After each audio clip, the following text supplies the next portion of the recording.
खास्तिगणगी पारिजाक माहाय सालजिबाय Tripura हांखर Dharmanagar पारिजाखा state food साल राक्षस दिबल दामत्रि तामाजराबो हापां नायखनाय तै ककथुम कुमुमुकुमु तांबेदे रें तांबेदिक धर्मनगर पुर परिषदनि कथालाजाक लुवाजौनि बिसुंथि धर्मनगर विवेकानन्द भवनाव संगाजाखा स्टेट फुड पान्डा जाति कथार मुसुंगि पान्डा चेंसरिखा पुर परिषदनि चेयरपारसन मिताली राज मानसिका हांखरफा देवप्रिय बदन बहास्तिपा सजल देबनाथ हांखरि रें तांबेदिकनि तांफां सुकमयनाथ बहास्तिनि ककथुम कुमुमुकुमु तांबेदिकनि तांफां सञ्जीव कुमार दास आकर्षण आसलो हास्ति बाहिके मानका ती हास्तिनि हुकुम मुकुमरनो ती कक सालेमनि लगलगी कक सालेमु कुइज बादायमु ती हुकुम मुकुम बानाबो खालायजाखा আমাদের রাজ্যের জন্য অত্যন্ত একটা গুরুত্বপূর্ণ দিন।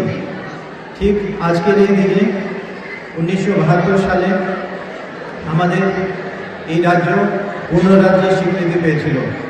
আমরা জানি আগে এসডিএম ধর্মনগর সাহেব বলেছেন যে প্রথমে ভারতের ইউনিয়নের সাথে কীভাবে ত্রিপুরা যে কিংডম অফ ত্রিপুরা সেটা কীভাবে আমরা প্রথমে সেটা যোগদান করার পর কীভাবে মার্জার এগ্রিমেন্ট ভারতের সাথে সেটা সাইন হয়, তারপর ক্যাটাগরি সিসকে সেটাতে পরবর্তীকালে সেটা উন্নীত হয় ত্রিপুরা।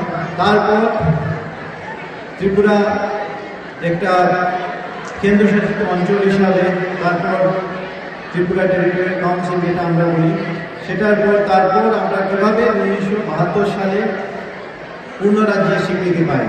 তো যখনই একটা অঞ্চল পূর্ণ রাজ্যের স্বীকৃতি পায় তার সাথে যেমন বিধানসভা, ত্রিপুরা বিধানসভা যদিও আগে ফর্ম করা হয়েছিল, কিন্তু বিভিন্ন জিনিস যেটার সাথে পূর্ণ রাজ্যের সাথে আসে সেটা হচ্ছে যে বিভিন্ন ধরনের প্রশাসনিক দিক থেকে বিভিন্ন ধরনের যে আমাদের যে একটা ফেডারেল যে গভর্নমেন্টের একটা যে ভূমিকা আছে আমাদের স্টেট গভর্নমেন্টের, সেই সমস্ত দিক বিভিন্ন বিষয়ে আইন প্রণয়নের যে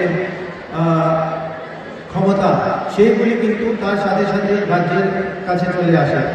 তো মূলত কাদের জন্য এই পূর্ণরাজ্যের সেই স্বীকৃতি আমরা যাতে আমাদের ডেভেলপমেন্টের যে সমস্ত লোকের যে সমস্ত সমস্যা আছে, যে সমস্ত বিষয়ে আমাদেরকে ডিসিশন নিতে হয়, আমরা রাজ্য সরকারের মাধ্যমে সেই সমস্ত জিনিস যাতে আরও ভালোভাবে আমরা অর্জন করতে পারি, সেই জন্যই পূর্ণরাজ্য সেটার জন্য সেটা ডিমান্ড আসে। তো সেই জন্য বিভিন্ন সময় যারা এই রাজ্যকে পূর্ণরাজ্যের যে স্বীকৃতি দেওয়ার জন্য যারা সেটার দিকে কাজ করেছেন আমরা সবাই এবং সবাইকে আজকে স্মরণ করি। তাছাড়া পূর্ণ রাজ্যে যেমন স্বীকৃতি পাওয়ার পর যারা আমাদের এই রাজ্যকে মানে প্রতিনিয়তই অগ্রগতির দিকে তারা নিয়ে গেছেন, তো তাদের আমরা আজকে এই দিনে স্মরণ করি। আপনারা দেখবেন যে আমাদের এই রাজ্যে বিভিন্ন সময়ে যে শিক্ষা হোক, স্বাস্থ্য বিষয়ে হোক, সমাজ শিক্ষা বা সমাজ কল্যাণ, সেই সমস্ত বিষয়ে বিভিন্ন ক্ষেত্রে আমরা অনেক আগের থেকে আমরা অনেক ডেভেলপ হয়েছি। আর প্রতিনিয়ত আমরা সেই লক্ষ্যে কাজ করে যাচ্ছি যাতে এই ধরনের যে সমস্ত সুবিধাগুলি আমরা এখন যেখানে আমরা আছি সেই সমস্ত সুবিধা যাতে আমরা সবার কাছে পৌঁছাতে পারি।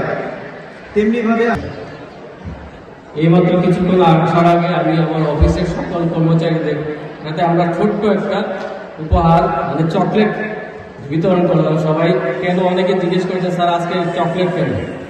আমি বললাম আমরা রাজ্য সরকারের কর্মচারী, এই যদি রাজ্যই না থাকতো হয়তো আমাদের এখানে সব কেন্দ্রশাসিত অঞ্চল হয়ে থাকতাম, ইউনিয়ন গভর্নমেন্ট অফ ইন্ডিয়ার সব কর্মচারী এখানে থাকতো, সব স্যারের মধ্যে আমাদের জেলা শাসক স্যারের মধ্যে সব আইএস অফিসাররা থাকতো। আমরা হয়তো এখানে যেমন অনেকে কাজ করছি, চাকরি করছি, সেই সুযোগ সুবিধাগুলি অনেকগুলি থাকতো না।